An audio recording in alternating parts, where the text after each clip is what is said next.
आज हम एक बेर छुईला तो कहली बेहुदा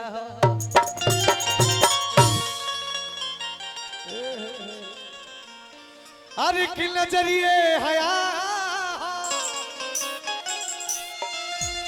भौकाल बनाओ तरू अरे कि नजरिए हया कि नजरिए कया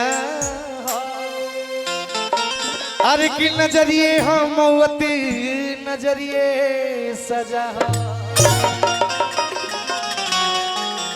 कि नजरिए नजर के अरे नजरी से मिला बेला अरे कि नजरिए के मारल के हूँ बचियो न पावेला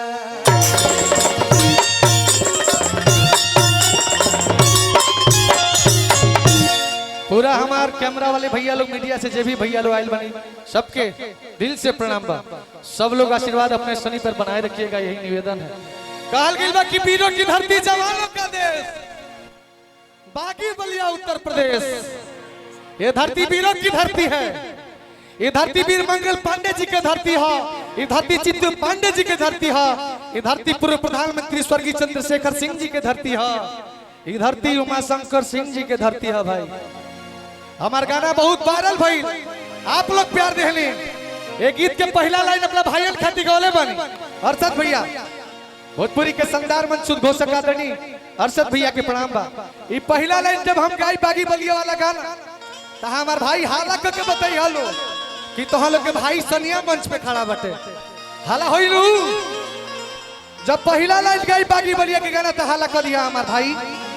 भैया थोड़ा मॉनिटर में बढ़ाइए ना, इसको वोकल को बढ़ाते रहिए भैया।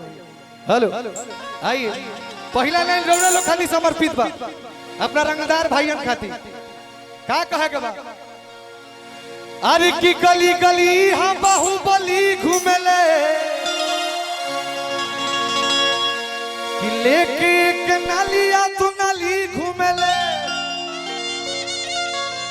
एजा जेबा एजा जेबा कि यहाँ बच्चा बच्चा बाबू अरे फौला दीहा।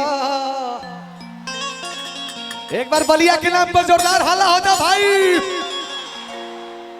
अरे जिया सबके स्वागत करे के बा अपना घर में सब कलाकार आई सनी से जे सब सुपरस्टार कलाकार होता तो हमारे भाई सब केहू के स्वागत करे के बा।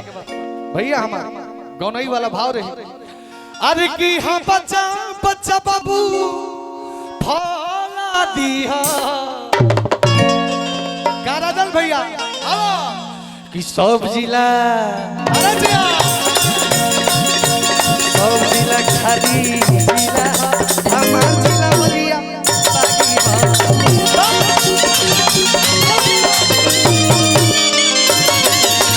सब जिला खाली जिला हमार जिला बलिया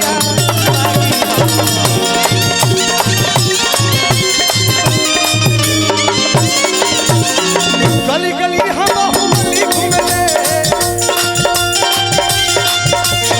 लेके नालिया तू नाली घूमेले गली गली हम बाहुबली घूमेले लेके नालिया तू नाली घूमेले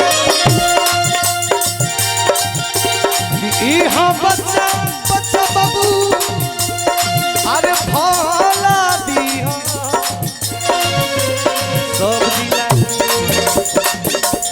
सब जिला खाली जिला हो हमार जिला बलिया अरे बागी हो।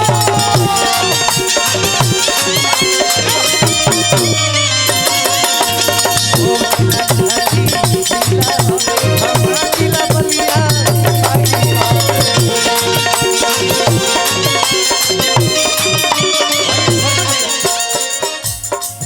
जहाँ डाल डाल बड़ी सोने की हम बसेरा वो भारत देश है मेरा, वो भारत देश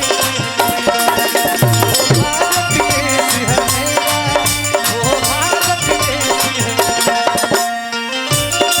फिर से बोलिए भारत माता की।